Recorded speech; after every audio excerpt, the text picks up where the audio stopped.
BJP NDA ഒരു പ്രതിഷേധ പരിപാടികൾ മുമ്പോട്ട് വയ്ക്കും.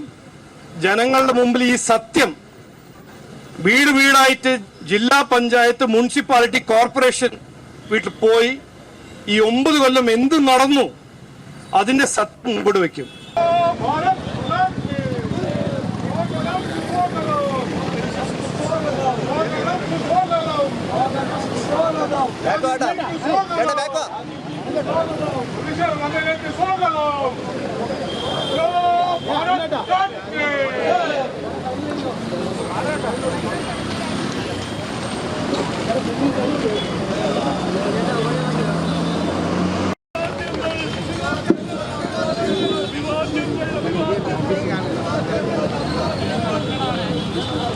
കേരളത്തിന്റെ സർവതോമുഖമായിട്ടുള്ള മുഴുവൻ സമസ്ത മേഖലകളെയും തകർത്ത് തരിപ്പണമാക്കി സ്തംഭിപ്പിച്ച ഇടതുപക്ഷ ജനാധിപത്യ മുന്നണി ഗവൺമെന്റിന്റെ ഈ സമരത്തിന് സ്വാഗതം ആശംസിക്കുകയാണ്.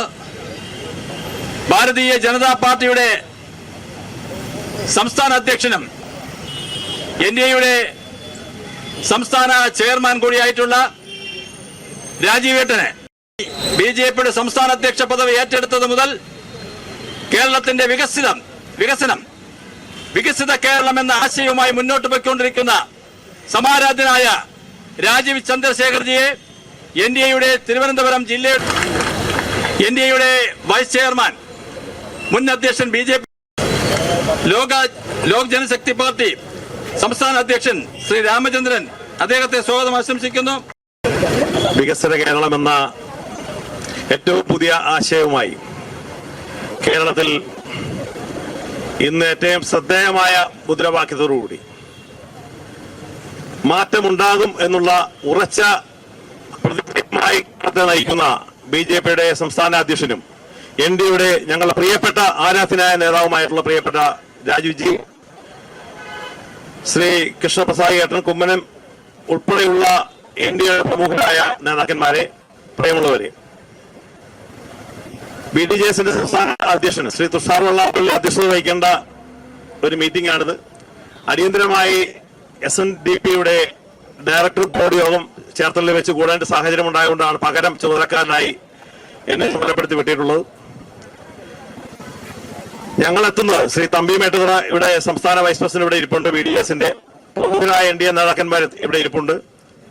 എന്നെ സംബന്ധിച്ചിടത്തോളം, അല്ലെ തമ്പിയെ സംബന്ധിച്ചിടത്തോളം, പുന്നപ്ര വയലാർ രക്തസാക്ഷികൾ അന്ത്യവിശ്രമം കൊള്ളുന്ന കമ്മ്യൂണിസ്റ്റ് പാർട്ടിയുടെ ഈറ്റിലമായ ആലപ്പുഴ ജില്ലയിൽ ഏകദേശം 30 വർഷക്കാലം CPMൽ സജീവമായി പ്രവർത്തിക്കുകയും 4 നൂറ്റാണ്ട് പഞ്ചായത്ത് മെമ്പറും പഞ്ചായത്ത് പ്രസിഡന്റുമായി നിന്ന് ഞങ്ങൾ, ശ്രീ തമ്പി മേട്ടതറാണെങ്കിൽ ജില്ലാ പഞ്ചായത്ത് മെമ്പറും CPIയുടെ ജില്ലാ കൗൺസിൽ മെമ്പറുമായിരുന്നു. കാലഘട്ടത്തിന്റെ പ്രസക്തി മനസ്സിലാക്കിക്കൊണ്ട് മാറ്റം എന്നുള്ള ആശയത്തെ മുന്നിൽ കണ്ടുകൊണ്ട് തന്നെ 5 വർഷങ്ങൾക്ക് അടുത്ത് തന്നെ ആ ചെങ്കൊടി ഞങ്ങൾ വലിച്ചെറിഞ്ഞുകൊണ്ട് ദേശീയതയുടെ ഭാഗമായി ഞങ്ങൾ ഇതിലേക്ക് അണിനിരുകയുണ്ടായത്. അന്നത്തെ കാലഘട്ടത്തിൽ 4 നൂറ്റാണ്ട് മുമ്പ് ഞങ്ങളോട് പറഞ്ഞു, കമ്പ്യൂട്ടർ തല്ലിപ്പിടിക്കാൻ പറഞ്ഞു, മെതിയന്ത്രങ്ങൾ തല്ലിപ്പിടിക്കാൻ പറഞ്ഞു, വിദേശ സ്കൂളുകൾ നിലയിലുള്ള ആളുകളെ ഒന്ന് കയറ്റരുതെന്ന് ആവശ്യപ്പെട്ടു.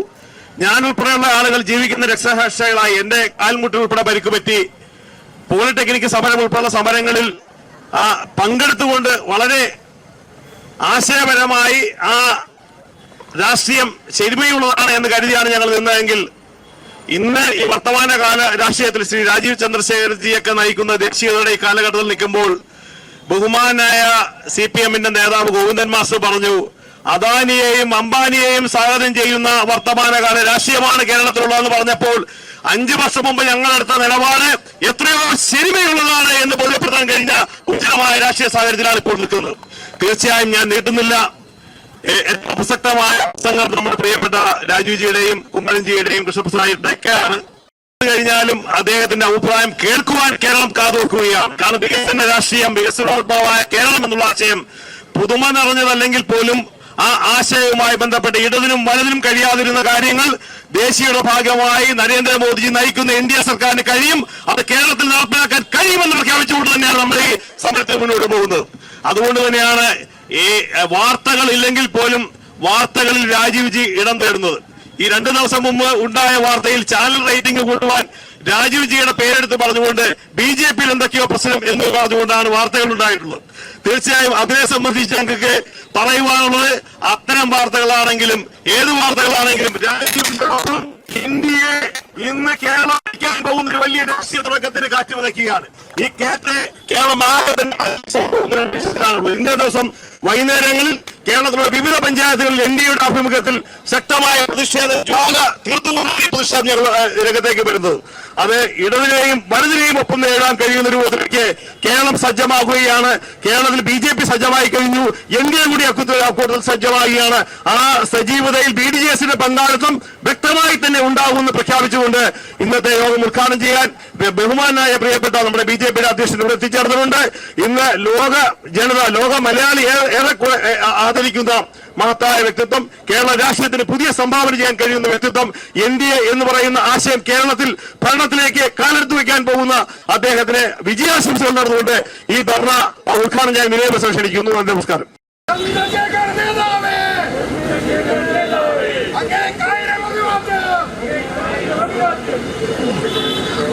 ഒമ്പത് കൊല്ലം മുമ്പ് ഇതേ ദിവസം ജനങ്ങള് CPM-ഉം ബഹുമാനപ്പെട്ട മുഖ്യമന്ത്രിന്റെ വാഗ്ദാനം വിശ്വസിച്ച് CPM സർക്കാരിനൊരു അവസരം കൊടുത്തു. അത് 9 കൊല്ലം മുമ്പ്. ഈ കഴിഞ്ഞ 9 കൊല്ലം നടത്തിയ ഒരു വീഴ്ച,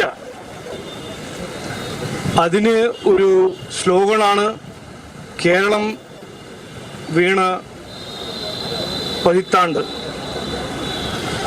ഈ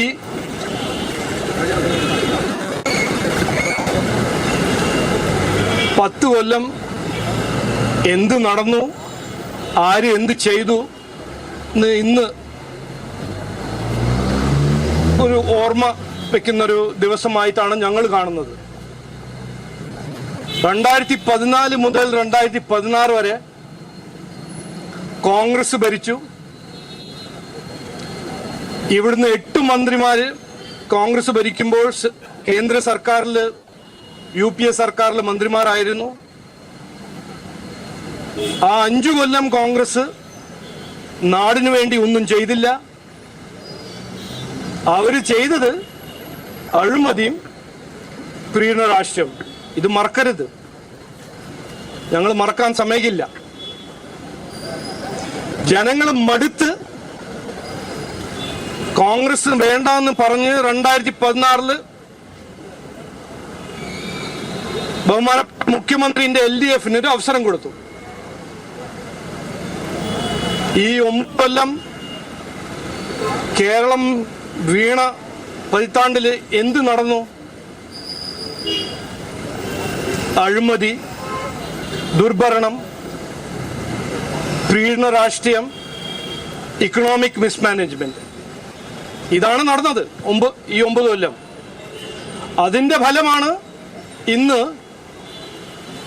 ഇന്ത്യ മൊത്തം ഏറ്റവും കൂടുതൽ വിലക്കയറ്റം, 6% റീറ്റെയിൽ ഇൻഫ്ലേഷൻ കേരള നാട്ടിൽ. ഓൾ ഇന്ത്യ ആവറേജ് 3% ഉള്ള സമയത്ത് ഏറ്റവും കൂടുതൽ വിലക്കയറ്റം കേരള നാട്ടിൽ. ഏറ്റവും കൂടുതൽ തൊഴിലില്ലായ്മ 7.2% കേരള നാട്ടിൽ. ഇതാണ് 9 കൊല്ലം ചെയ്ത ദുർഭരണം, അഴിമതി, പ്രീണന രാഷ്ട്രീയത്തിന്റെ ഫലം. കടം വാങ്ങാണ്ട് ഒരു ഇഞ്ച് മുമ്പോട്ട് പോവാത്ത ഒരു സ്ഥിതി. ഒരു ഒറ്റ അടിസ്ഥാന സൗകര്യം 9 കൊല്ലത്തിൽ ഉണ്ടാക്കിയിട്ടില്ല, സൃഷ്ടിച്ചിട്ടില്ല. ഒരു പദ്ധതിയോ പുതിയ പദ്ധതി ആർക്കെങ്കിലും വേണ്ടി എന്തെങ്കിലും ചെയ്തിട്ടുണ്ടോ? ഇല്ല. നരേന്ദ്രമോദിജി അയക്കുന്ന പദ്ധതിയിൽ ഫോട്ടോ ഒട്ടിച്ച് ലേബിൾ ഒട്ടിച്ച് സംസ്ഥാന സർക്കാരിന്റെ പദ്ധതിയായിട്ട് കാണിക്കുക. ഇതാണ് 9 കൊല്ലത്തിൽ നടന്നിരിക്കുന്നത്. എത്രയോ കൊല്ലം പരിഹരിക്കാത്ത പ്രശ്നങ്ങൾ, 30-40 കൊല്ലമായിട്ട് പരിഹരിക്കാത്ത പ്രശ്നങ്ങൾ. അത് തീരദേശത്തെ കടലാക്രമണമാണോ, മലയോര കർഷകരുടെ പ്രശ്നങ്ങളാണോ, യുവാക്കളുടെ വിദ്യാഭ്യാസം അവസരങ്ങളുടെ പ്രശ്നങ്ങളാണോ? ദളിത് സമുദായത്തിന്റെ സേഫ്റ്റി, ലോ ആൻഡ് ഓർഡർ ആണോ? ഒന്നും പരിഹരിച്ചിട്ടില്ല. ഇതും ഇന്നും പ്രശ്നങ്ങളായിട്ട് നിൽക്കുന്നു. അപ്പോ 9 കൊല്ലം ഞാൻ കേട്ടത് ഇവർ ആഘോഷിക്കാൻ പോകുന്നത് ഈ നാട്ടിൽ ആരും ആഘോഷിക്കുന്നില്ല. ആശാ വർക്കേഴ്സ് ആണോ, KSRTC ജീവനക്കാരാണോ, യുവാക്കളാണോ, ആരും ആഘോഷിക്കാത്ത സമയത്ത് സർക്കാർ റീൽസിന്റെ കാശും കൊടുത്ത് പോസ്റ്ററും അഡ്വർടൈസ്മെന്റും അവരാഘോഷിക്കുന്നു. ആഘോഷിക്കാൻ ഒന്നുമില്ല. അപ്പൊ ഇന്ന് മുതൽ അടുത്ത 1 കൊല്ലം BJP NDA ഒരു പ്രതിഷേധ പരിപാടികൾ മുമ്പോട്ട് വയ്ക്കും. ജനങ്ങളുടെ മുമ്പിൽ ഈ സത്യം വീട് വീടായിട്ട് ജില്ലാ പഞ്ചായത്ത്, മുനിസിപ്പാലിറ്റി, കോർപ്പറേഷൻ വീട്ടിൽ പോയി ഈ 9 കൊല്ലം എന്ത് നടന്നു അതിന്റെ സത്യം മുമ്പോട്ട് വയ്ക്കും. ഞാൻ ചിലപ്പോ ലെഫ്റ്റും കോൺഗ്രസും സംസാരിക്കുമ്പോൾ ഒരു വാക്ക് ഞാൻ കേട്ടിട്ടുണ്ട്, കേരള മോഡൽ. ഞാൻ ഇന്ന് കംപ്ലീറ്റ് റെസ്പോൺസിബിലിറ്റി കൊണ്ട് ഞാൻ പറയുന്നു, ഇതുവരെ നടന്നത് കേരള മോഡൽ അല്ല. അത് CPMന്റെ മോഡലാണ്, കോൺഗ്രസിന്റെ മോഡലാണ്. ഇനി വരാൻ പോകുന്നത് ഒരു വികസിത കേരളം മോഡൽ, നരേന്ദ്രമോദിജിന്റെ മോഡൽ. അതാണ് ജനങ്ങൾക്ക് വേണ്ടത്. മാറ്റം വേണമെന്ന് ജനങ്ങൾ പറയുന്നു. അവർക്ക് വേണ്ടത് CPMന്റെ മോഡലല്ല, അവർക്ക് വേണ്ടത് കോൺഗ്രസിന്റെ അഴിമതി മോഡലല്ല, അവർക്ക് വേണ്ടത് വികസനം, തൊഴിൽ, നിക്ഷേപം, അവസരങ്ങളുടെ മോഡലാണ്. നല്ലൊരു ഭരണത്തിന്റെ മോഡൽ. ഈ കഴിഞ്ഞ 9 കൊല്ലം കേരളം വീണ പതിറ്റാണ്ട്, അതിന് ഒരു ലൈന് ഉപയോഗിക്കണമെങ്കിൽ അത് ആണ് ദുർഭരണം. അതിന്റെ വേദനയും അതിന്റെ ഒരു ഇമ്പാക്ട് സഹിക്കുന്നത് ജനങ്ങളാണ്, യുവാക്കളാണ്, കർഷകരാണ്, മലയോര കർഷകരാണ്, തീരദേശ മത്സ്യത്തൊഴിലാളികളാണ്, ആശാ വർക്കേഴ്സാണ്, KSRTC ജീവനക്കാരാണ്. അപ്പൊ ആഘോഷിക്കാനൊന്നുമില്ല. അതുകൊണ്ട് ഇവരോട് ഞാൻ പറയുന്നു, ആഘോഷിക്കണ്ട. ജനങ്ങളോട് ഞാൻ പറയുന്നു, ഈ പുതിയൊരു മോഡൽ, വികസിത കേരളം മോഡൽ BJP മുമ്പോട്ട് വയ്ക്കും. അതിനുവേണ്ടി ഞങ്ങൾ അധ്വാനിക്കും. ജനങ്ങളാണ് തീരുമാനിക്കാൻ പോകുന്നത്. ജനങ്ങൾ തീരുമാനിക്കും എന്ന് എനിക്ക് ഒരു വിശ്വാസമുണ്ട്. ഇത് പറഞ്ഞ് വാക്ക് ചുരുക്കുന്നു. എല്ലാവർക്കും നമസ്കാരം, നന്ദി, ജയ് ഹിന്ദ്, ഭാരത് മാതാ കി ജയ്. യോഗത്തിന്റെ അധ്യക്ഷൻ BDJSന്റെ നേതാവ് ശ്രീ അഡ്വക്കേറ്റ് ജ്യോതിഷ് ജി, ഇന്ന് ഈ ധർണ ഇവിടെ ഉദ്ഘാടനം ചെയ്ത BJPയുടെ സംസ്ഥാന അധ്യക്ഷനും ദേശീയ ജനാധിപത്യ സഖ്യത്തിന്റെ ചെയർമാനുമായിട്ടുള്ള ശ്രീ രാജീവ് ചന്ദ്രശേഖർജി, BJPയുടെ NDAയുടെ നേതാക്കളായിട്ടുള്ള ശ്രീ കുമ്മനം രാജശേഖരൻ അവർ, ശ്രീ PK കൃഷ്ണദാസ് ജി, ശ്രീ കരമനജയൻ, അഡ്വക്കേറ്റ് സുരേഷ് ജി, നമ്മുടെ SJDയുടെ സംസ്ഥാന പ്രസിഡന്റ് ശ്രീ രാജേന്ദ്രൻ, ശ്രീ രാമചന്ദ്രൻ അവർ, മറ്റ് ഇവിടെ കൂടിയിരിക്കുന്ന എല്ലാ ദേശീയ ജനാധിപത്യത്തിന്റെ സഖ്യത്തിന്റെ നേതാക്കന്മാരെ, സഹപ്രവർത്തകരെ. അപ്പോ കഴിഞ്ഞ 9 വർഷക്കാലമായി LDF സർക്കാർ നടത്തുന്ന അവരുടെ ആ ദുർഭരണത്തിനെതിരെ കേരള വ്യാപകമായി NDA സംഘടിപ്പിക്കുന്ന 1 വർഷം നീണ്ടു നിൽക്കുന്ന പ്രതിഷേധ പരിപാടികൾക്കാണ് ഇന്നിവിടെ ഔദ്യോഗികമായി ഉദ്ഘാടന കർമ്മം നിർവഹിച്ചത്. അപ്പോൾ ഈ കഴിഞ്ഞ 9 വർഷക്കാലം കേരളത്തെ വികസനത്തിലേക്ക് എത്തിച്ചുവെന്ന് ഈ സർക്കാർ അവകാശപ്പെടുമ്പോഴും നമുക്ക് കാണാൻ സാധിക്കും എല്ലാ മേഖലയിലും തികഞ്ഞ പരാജയമാണ് ഈ പിണറായി സർക്കാർ. ആഭ്യന്തര വകുപ്പ് പൂർണ്ണ പരാജയമാണ്. ഇന്ന് 2ഉം 3ഉം വയസ്സുള്ള കുഞ്ഞുങ്ങൾ പോലും പീഡനത്തിനിരയാകുന്നു. ഇവിടെ ഈ ആഭ്യന്തര വകുപ്പിലെയും ഭരണകൂടത്തിലെയും ഇവിടത്തെ ക്രിമിനലുകൾക്ക് ഭയമില്ലാത്ത ഒരവസ്ഥയെത്തിയിരിക്കുകയാണ്. എന്തിന്? നടുറോഡിൽ ക്രിമിനൽ സംഘങ്ങൾ അവർ ബർത്ത്ഡേ കേക്ക് മുറിച്ച് ആഘോഷിക്കുന്ന ഒരു സ്ഥിതിവിശേഷമാണ് ഇന്ന് കേരളത്തിലുള്ളത്. അതുപോലെ തന്നെ ആരോഗ്യരംഗം നമുക്കറിയാം. ഇവിടെ ഈ നാട്ടിലെ ഏറ്റവും കൂടുതലായി ഇന്ന് കണ്ടുകൊണ്ടിരിക്കുന്നത് തെരുവുനായ ശല്യം.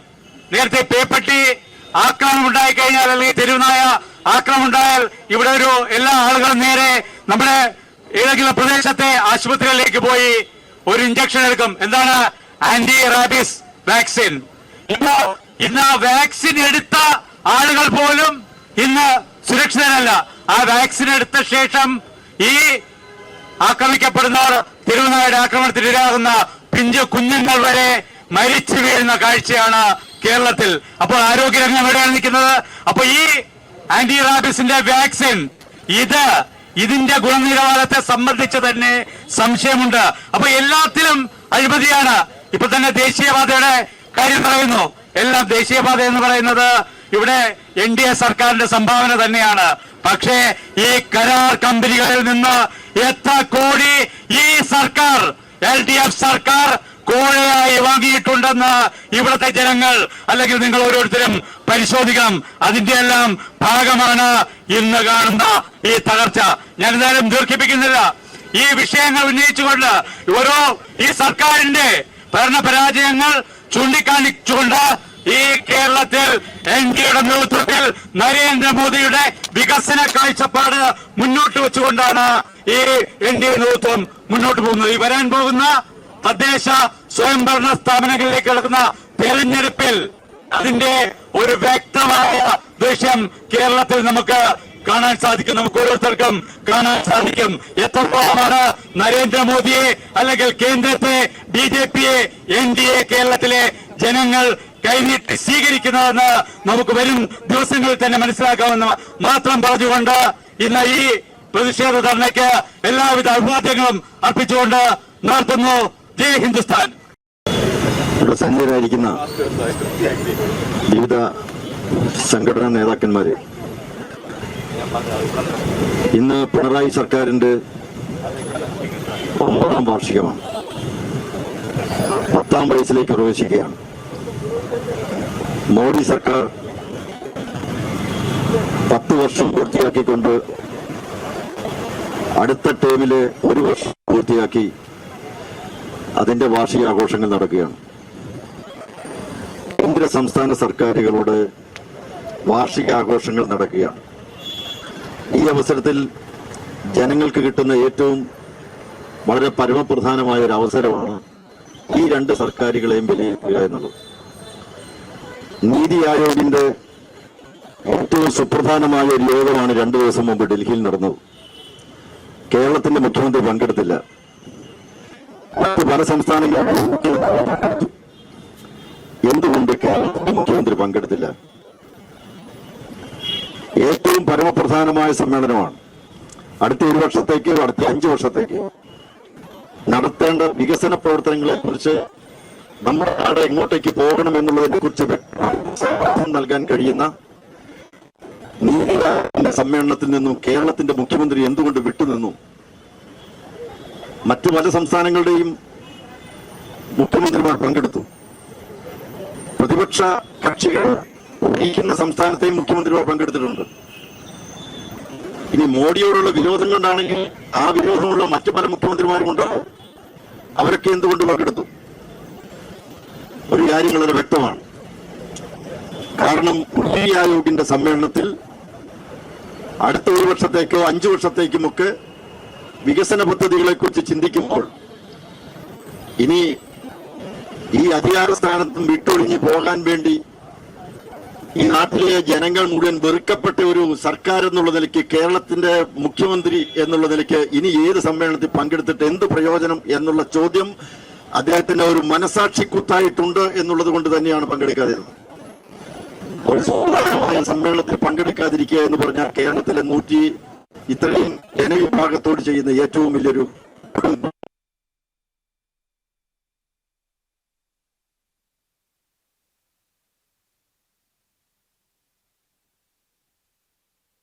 ജനങ്ങൾക്ക് ആശ്വാസം പകരേണ്ട മുഖ്യമന്ത്രി അതിൽ നിന്നെല്ലാം വിട്ടുമാറി നിന്ന് ഇവിടെ 4ാം വാർഷികവും ഒക്കെ ആഘോഷിച്ച് കേക്കും മുറിച്ച് നടന്നാൽ ഈ നാട്ടിലെ ജനങ്ങൾക്ക് പ്രയോജനമാണുള്ളത്. ഈ കേരള ഗവൺമെന്റ് നേടി 4.5 ലക്ഷം കോടി രൂപയുടെ കടമുണ്ടാക്കി എന്നുള്ളതല്ലാതെ ഓരോ ദിവസം ചെല്ലും തോറും ഏതെങ്കിലും ഒരു കാര്യത്തിന് പണം ചെലവഴിക്കണം.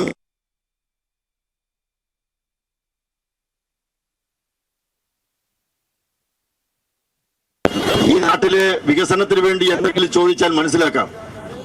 ഈ കേരളത്തിന്റെ മുഖ്യമന്ത്രിക്ക് പ്രധാനമന്ത്രിയോട് ചോദിക്കാൻ എപ്പോഴുമുള്ളത് ഞങ്ങളെ കടമെടുക്കാൻ അനുവദിക്കണമെന്നാണ്. ഇതാണ് ഒരു മുഖ്യമന്ത്രി, നാട് ഭരിക്കുന്ന ഒരു മുഖ്യമന്ത്രി, ഈ നാട്ടിലെ ജനങ്ങളോട് പ്രതിബദ്ധതയുള്ള ഒരു മുഖ്യമന്ത്രി, ഈ നാട്ടിൽ സമഗ്ര മേഖലകളിലും വികസനം നടക്കണമെന്ന് ആഗ്രഹിക്കുന്ന ഒരു മുഖ്യമന്ത്രി. ആ മുഖ്യമന്ത്രി ചോദിക്കേണ്ടത് കടമെടുക്കാനുള്ള അനുവാദമാണോ ചോദിക്കേണ്ടത്? ഈ നാട്ടിൽ പ്രോജക്റ്റുകൾ ഈ കേരളത്തിലേക്ക് കൊണ്ടുവരേണ്ടത് വ്യത്യസ്തങ്ങളായിട്ടുള്ള കോടിക്കണക്കിന് രൂപയുടെ വികസന പ്രക്രിയ നടക്കാൻ സാധിക്കുന്ന പ്രോജക്റ്റുകൾ ഈ കേരളത്തിൽ കൊണ്ടുവരാൻ ഈ കേരളത്തിന്റെ മുഖ്യമന്ത്രി എന്ത് ചെയ്തു, എന്താവശ്യപ്പെട്ടു? നമുക്കറിയാം, ഏറ്റവും വളരെ പരമപ്രധാനമായിട്ടുള്ള കാര്യം ഈ നാട്ടിലെ ജനങ്ങൾക്ക് കുടിക്കാൻ വെള്ളം വേണം, കഴിക്കാൻ ആഹാരം വേണം, കേറിക്കിടക്കാൻ ഒരിടം വേണം.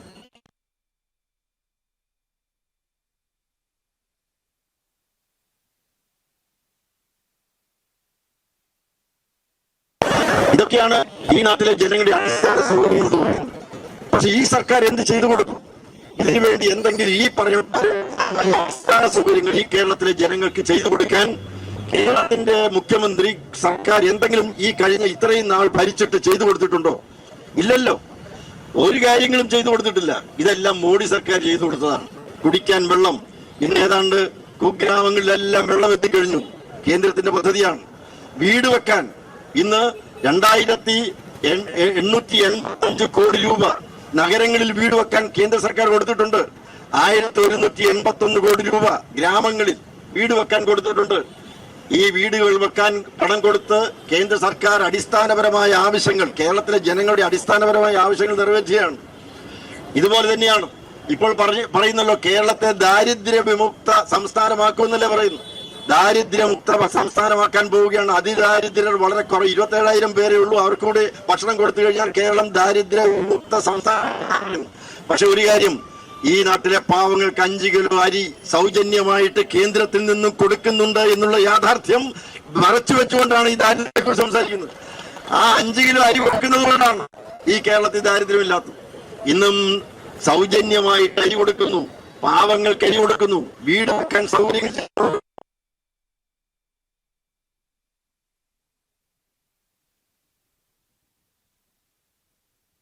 റോഡുകളുടെ വികസനത്തിന് കൊടുത്തിട്ടുണ്ട്. 26,000 കോടി രൂപ ഹൈവേക്ക് വേണ്ടി കൊടുത്തിട്ടുണ്ട്. ഇതിന് മോഡി സർക്കാർ വരുന്നതിന് മുമ്പ് ഉള്ള 5 വർഷക്കാലം അന്ന് 1181 കോടി രൂപ മാത്രം ഹൈവേക്ക് കിട്ടിയത്, ഈ കേരളത്തിന് കിട്ടിയത്. ഇപ്പൊ 26,000 കോടി രൂപയാണ് കിട്ടിയിരിക്കുന്നത്. ഇതിന്റെ കാര്യത്തിലൊക്കെ വരുമ്പോൾ ഒരുപക്ഷെ ഇപ്പോൾ കേന്ദ്രത്തെ കുറ്റപ്പെടുത്തുന്നവർ, നാഷണൽ ഹൈവേയുടെ പേര് പറഞ്ഞ് കുറ്റപ്പെടുത്തുന്നവർ ഒരു കാര്യം മനസ്സിലാക്കണം. ഈ കേരളത്തിൽ ഇത്തരത്തിൽ ഒരു പരിപാടി, ഒരു വികസന പ്രക്രിയ നടക്കുമ്പോൾ അതിനോട് സഹകരിച്ച് വിജയിപ്പിക്കാൻ വേണ്ടിയാണ് ശ്രമിക്കേണ്ടത്. അത് വിജയിപ്പിക്കാൻ വേണ്ടി ശ്രമിക്കുന്നതിന് പകരം എല്ലാം അട്ടിമറിക്കാൻ വേണ്ടിയാണ് കേരള സർക്കാർ ശ്രമിച്ചുകൊണ്ടിരിക്കുന്നത്. വികസനമാണ് നമുക്ക് ആവശ്യം. അതുകൊണ്ടാണ് നമ്മുടെ സമാരാധ്യനായ ഈ ഭാരതീയ ജനതാ പാർട്ടിയുടെ സംസ്ഥാന അധ്യക്ഷൻ, NDAയുടെ സംസ്ഥാന ചെയർമാൻ ശ്രീ രാജീവ് ചന്ദ്രശേഖർ ഈ കേരളത്തിലെ ജനങ്ങളോട്, കേരളത്തിലെ ഗ്രാമാന്തരങ്ങളിലൂടെ സഞ്ചരിച്ച്, നഗരാന്തരങ്ങളിലൂടെ സഞ്ചരിച്ച് ഈ കേരളത്തിന് ആവശ്യം വികസിത കേരളമാണ്. കേരളം വികസിക്കുകയാണ് ആവശ്യം. അടിസ്ഥാന സൗകര്യങ്ങൾ മുഴുവൻ ഇവിടുത്തെ മത്സ്യത്തൊഴിലാളികൾ, ഇവിടുത്തെ പട്ടികജാതി പട്ടികവർഗ സഹോദരങ്ങൾ, പിന്നോക്കക്കാർ, ഇവിടുത്തെ ഈ കഷ്ടപ്പെടുകയും ദുഃഖിക്കുകയും വേദനിക്കുകയും ചെയ്യുന്ന നാട്ടിലെ ജനങ്ങൾ, അവരുടെ കണ്ണുനീർ തുടയ്ക്കാനുള്ള മനുഷ്യത്വമുള്ള ഒരു ഭരണാധികാരിയാണ് ഈ കേരളത്തിൽ വരേണ്ടത്. ഇവർക്ക് ആ മനുഷ്യത്വമില്ല. അവർ ഇന്ന് ചെയ്തുകൊണ്ടിരിക്കുന്നതെല്ലാം എന്താണ്? അഴിമതിയാണ്. അഴിമതിയുടെ കഥ പറയണ്ട. മുഖ്യമന്ത്രിയും മരുമകനും മകളും ഒക്കെ കൂടി നടത്തിക്കൊണ്ടിരിക്കുന്ന ഈ അഴിമതിയുടെ ഈ ഒരു ചട്ടക്കൂട്ടിന്റെ ഉള്ളിൽ നിന്നുകൊണ്ട് നമ്മുടെ കേരളത്തിന്റെ ഖജനാവ് ഇത്രയധികം ദൂർത്തടിച്ച് ഇപ്പോൾ 4.5 ലക്ഷം കോടി രൂപയുടെ കടത്തിൽ കൊണ്ട് എത്തിച്ചിരിക്കുകയാണ്. അതുകൊണ്ട് കേരളത്തിന്റെ വിമോചനം വികസനത്തിലൂടെയാണ്. വികസിത കേരളം സാക്ഷാത്കരിക്കാൻ ഇതാ NDA പ്രതിജ്ഞാബദ്ധമാണ്. അത് നിർവഹിക്കുക തന്നെ ചെയ്യും. അതിനാവശ്യമായിട്ടുള്ള കരുക്കൾ നീക്കിക്കൊണ്ട് ജനപങ്കാളിത്തത്തോടു കൂടിയിട്ടുള്ള വലിയൊരു മുന്നേറ്റമാണ് നടക്കുന്നത് എന്ന് മാത്രം ചൂണ്ടിക്കാണിച്ചുകൊണ്ട് ഞാൻ എന്റെ വാക്കുകൾ ഉപസംഹരിക്കുന്നു. നന്ദി, നമസ്തേ. ഈ ധർണയെ അഭിസംബോധന ചെയ്ത് സംസാരിക്കാനായി SDയുടെ സംസ്ഥാന അധ്യക്ഷൻ ശ്രീ VV രാജൻ അവരുടെ ആദരപൂർവ്വം ക്ഷണിച്ചു. ബഹുമാനപ്പെട്ട ഈ യോഗത്തിന്റെ അധ്യക്ഷൻ BJP നേതാക്കന്മാരായിട്ടുള്ള കുമ്മനം രാജൻ ജി, PK കൃഷ്ണ